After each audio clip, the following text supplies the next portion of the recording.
المهم يلا بسم الله. النهارده درس من دروس المهم جدا الا وهي الضمائر، فعايزين كده في 7 دقائق نشرحها مع بعض، ما نطولش ان شاء الله، ولو فاض وقت نرجع نحل القطعه اللي فاضله، ما فاضش اسيبها لكم البيت. امتي يور هاند، سيب اللي في ايدك واستهدى بالله، مش عايز بقى حد ماسك اي حاجه في ايده، واستهدى بالله كده، وتعالى مع بعض نشرح البروناون. كالغيث كن املا وجد من دون مقياس. اول حاجه انت محتاج تعرف حاجتين عن البروناون. اولا ما هو البروناون الضمير، ومثلا انواع الضمير، ومع انواعه تعرف استخدامه بالراحه. ما هو الضمير؟ الضمير replaces nouns، كلمه replaces nouns تحل محل الاسم. يعني كلمه بشيل الاسم واحطها، كلمه بشيل الاسم واحطها. يعني بدل ما اقول احمد اقول هو هي، بدل ما اقول ساره اقول هي شي، بدل ما اقول معزه جوت اقول ات. طيب ليه؟ علشان ما اقعدش اكرر الاسم كتير، بدل ما اقعد اقول احمد احمد احمد احمد واكرره كتير، اشيلها واحط هي هو هي هو هي هو وهكذا. انواع الضمائر 5 لازم تكون عارفهم، لازم تكون عارفهم. تعال نيجي لاشهر نوع، السبجكت، الفاعل. ضمير الفاعل السبجكت، الضمير الذي يحل محل الشخص اللي بيجي في اول الجمله. الضمير اللي بيحل محل الشخص اللي بيجي في اول الجمله، الضمير اللي بيحل محل الشخص اللي في الاغلب بيكون هو اللي عمل الجمله. فبنقول انا اي، تحل محل نفسك لو هتتكلم عن نفسك. هو هي، حل محله هو هي. هي شي، هو هي للذكر للولاد الذكر المفرد، هي شي للانثى للانثى المفرد. وخلي بالك من الحته دي مهمه جدا. ات انه بتساوي هو وهي بس الغير العاقل، زي الحيوانات، الباب، الخشب، الكلاب، القطط، العرس. بس عايز اوضح لكم حاجه مهمه جدا، ان معظم الناس شايفه ان هي للولد احمد، وان شي للبنت ساره، وان ات للمعزه جوت. لا، مش كده بالظبط. يجوز استخدام هي للذكر ان علم لايه؟ ان علم ان هذا الذكر هو حيوان مذكر.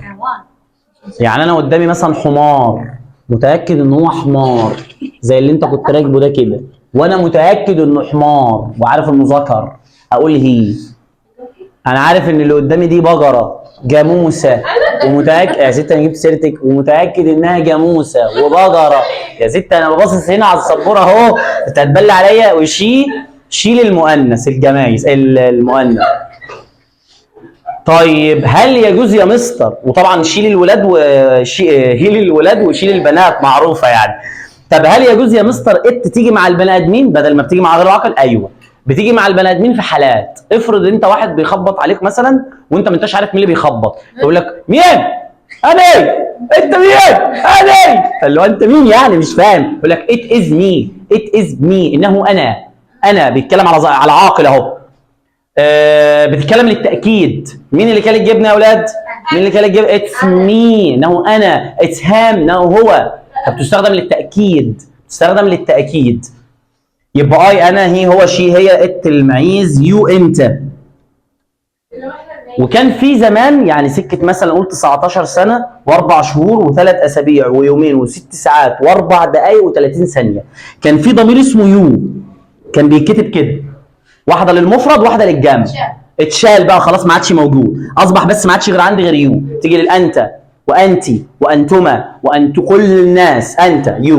ايه يا حبيبي؟ طب ما هو اللفظ بتاع يو والتاني ده اسم حاله، ما هو الاثنين نفس اللفظ. ما هو اتلغى بقى، اتلغى لما يعني قله استخدامه، قله ما الناس بتستخدمه. كلمات كتير كده على فكره، يعني تعرفوا ان كان في كلمه بتساوي ويل اصلا زمان واتشالت. كان في كلمه بتساوي ويل سوف، وخلاص 99% ما عادش بتستخدم.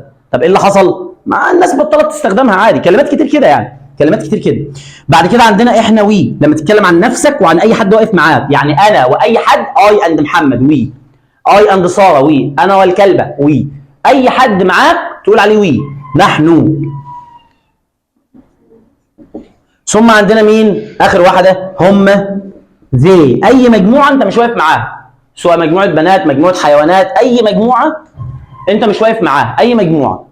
طيب ده بنسميه ضمير الايه؟ الفاعل المبتدا اللي بيجي في اول الجمله، اللي بيجي في اول الجمله. طب افرض بنتكلم على المفعول اللي هو جاي في اخر الجمله او اللي جاي بعد حرف جر، او اللي جاي ان هو اللي اتعمل فيه الفعل. يعني محمد انضرب، محمد هو المفعول. ساره اتاكلت، ساره هي المفعول. بسم الله. معانا الاوبجكت المفعول، معانا الاوبجكت الايه؟ المفعول. جميل جدا.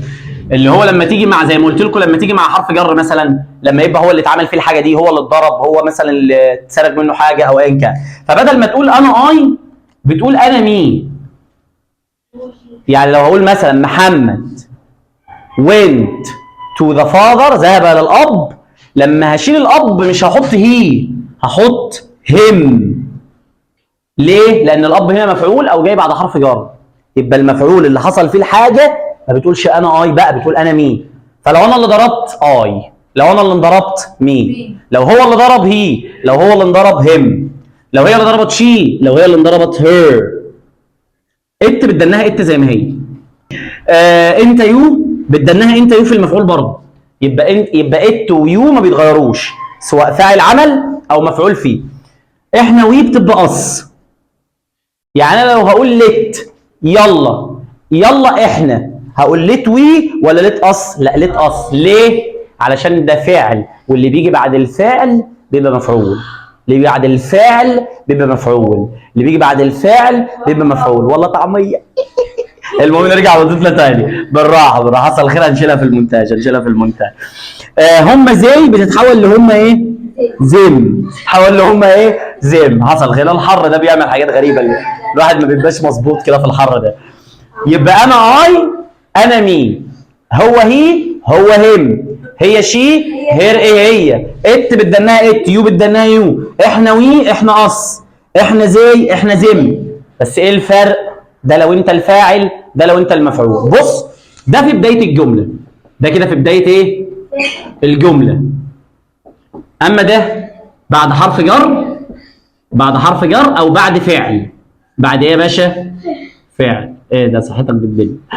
بعد حرف جر او بعد فعل، بعد حرف الجر او بعد الفعل. كفايه كده.